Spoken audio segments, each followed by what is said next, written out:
But ఒక్క cross road మా లైఫ్లో వచ్చింది సడన్గా. Was the peak of my career అండి. క్రోర్స్లో ఫస్ట్ టైం నేను బ్యాంక్ బ్యాలెన్స్ చూసాను. I was travelling left right and centre, అంత బిజీగా ఉన్నాను. ఆ టైంలో ఒక్క రోజు our son got the information he has cancer, identified as cancer patient with రాబ్డోమయోసార్కోమా.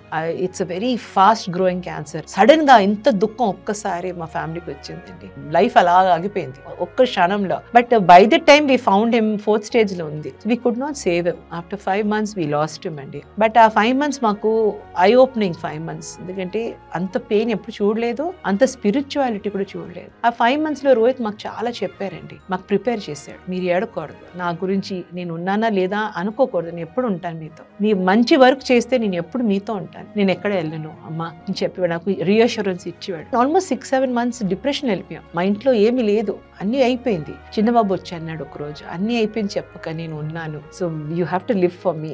It was a turning point అండి. ఎందుకంటే కొంతమందికి ఫస్ట్ చైల్డ్ పోతే మదర్ ఫాదర్కి అలాగే ఉంటుంది, ఆ దుఃఖం వేరే. But when we realise our responsibility, I have a lovely second child, ఆ రెస్పాన్సిబిలిటీ టుక్ us ahead.